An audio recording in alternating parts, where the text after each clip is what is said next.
San Diego FC return home for a battle of the border with a sold-out Snapdragon Stadium waiting for this much-anticipated clash between San Diego FC and Club Tijuana. Both sides are coming off of a loss from their Leagues Cup opening match, and both will be motivated to get back on track in front of a packed, split crowd in Mission Valley. San Diego FC has a 67% chance of advancing to the quarterfinals with a win tonight. Is that possible? Or is the sophomore slump too much for them to handle?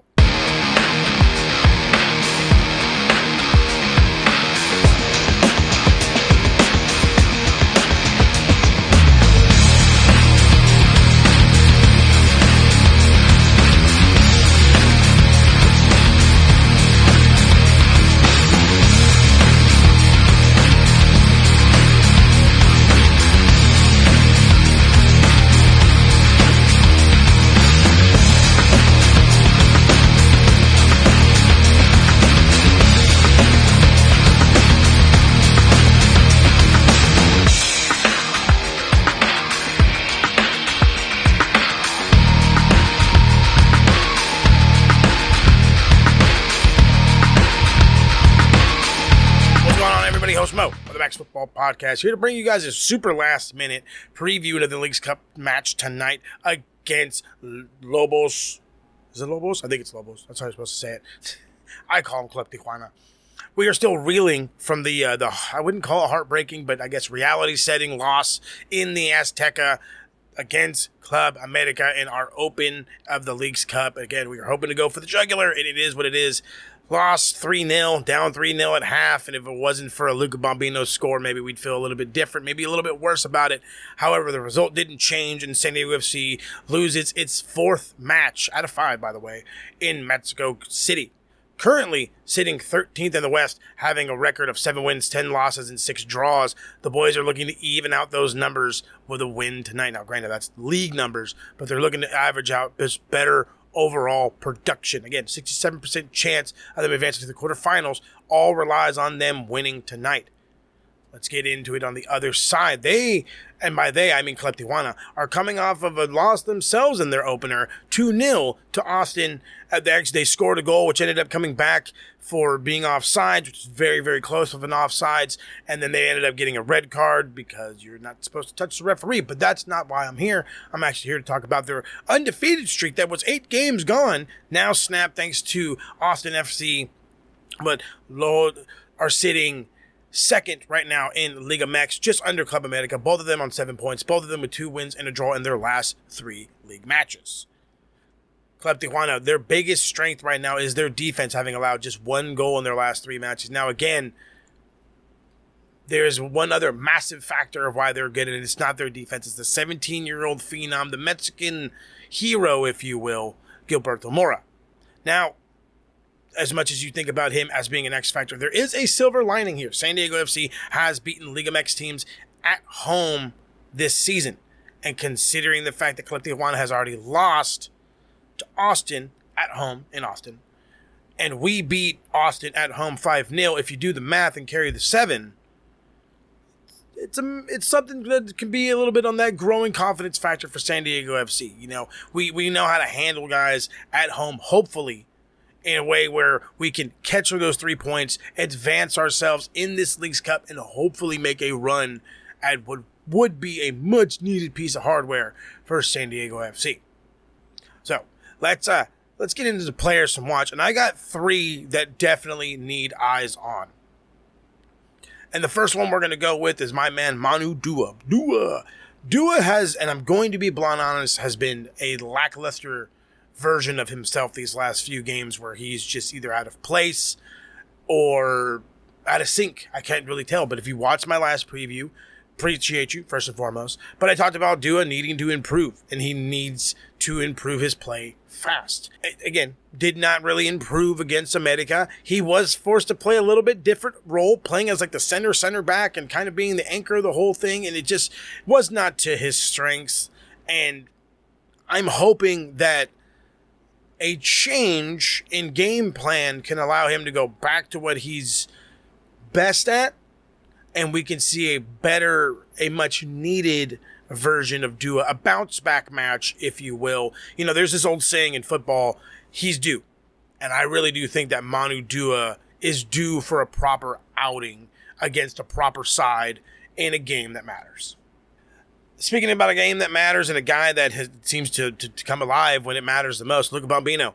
If Luca Bambino didn't score on Thursday, there might be an even bigger outcry from San Diego FC fans about how this whole year has gone. But he's been a bright spot the entire year, except for the opportunities or the chances when he was hurt. Not chances, the times that he was hurt.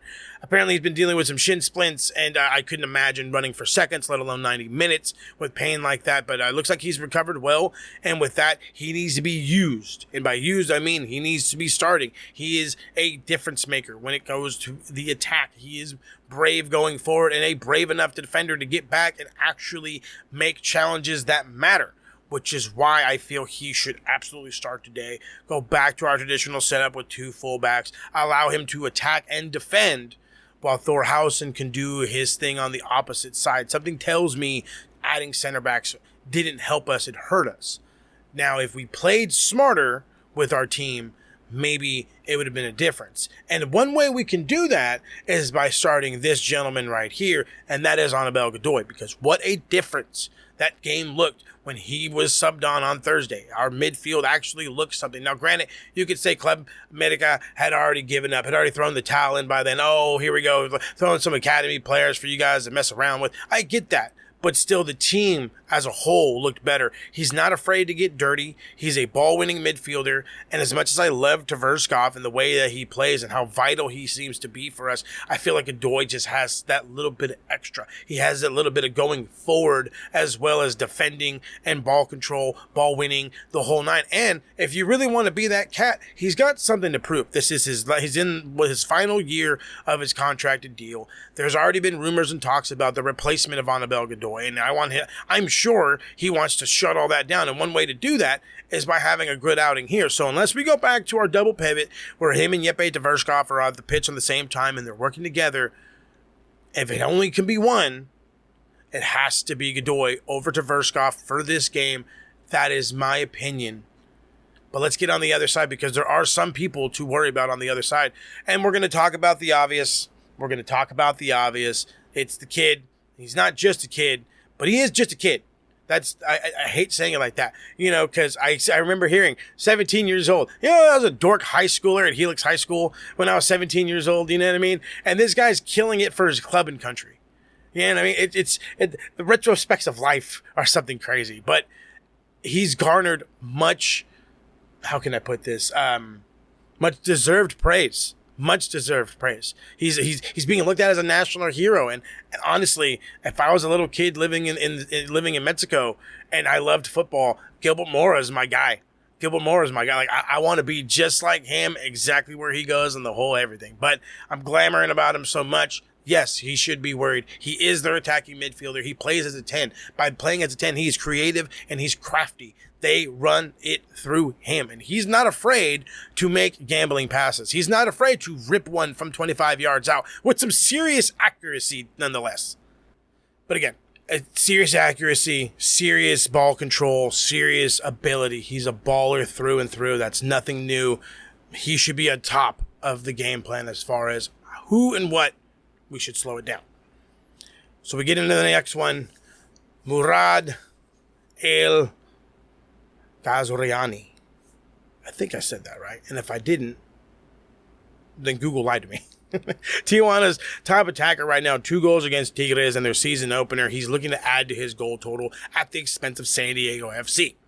The focus will be on Mora, but he should not be at all the only person worth looking at. Ghazoriani has the pace to get behind defenders, take shots on goal. Hopefully that's where the comeback of Manu Dua really hits the ground running, because his pace can match him and hopefully shut him down.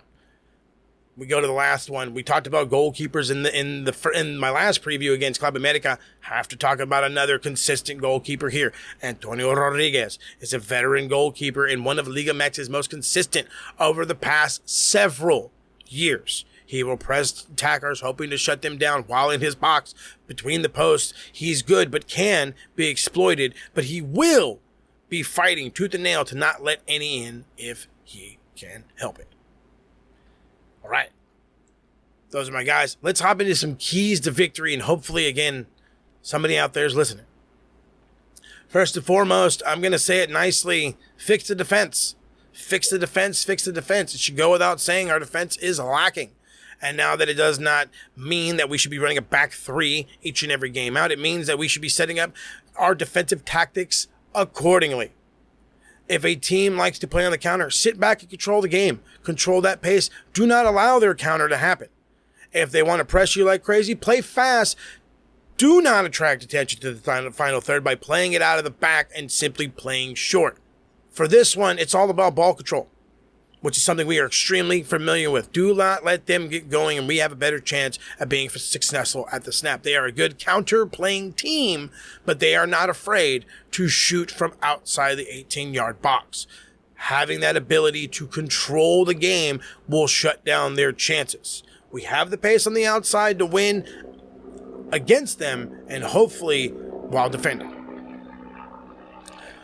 Number 2 should be plain and simple, obvious. Account for Gilberto Mora. I'm not saying take him out. Don't do that. Don't mark him like he's the second coming of Jamie Tart. Don't do anything like that. Just remember, he is their creative force. Limiting him limits them. Shutting him down may shut them down as well. Now, granted, you can always swap him out. Getting him off the pitch would always be a benefactor rather than it would be a hindrance. Number 3, and this one I have as number 3. It could be lower, but I feel this is more important.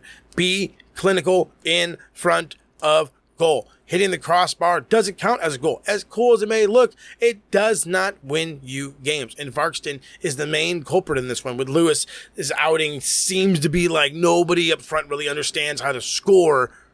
But, again, playing at home, a positive bounce back, that want ability, the tenacity, whatever it is you want to call it and consider it, these guys are going to push on.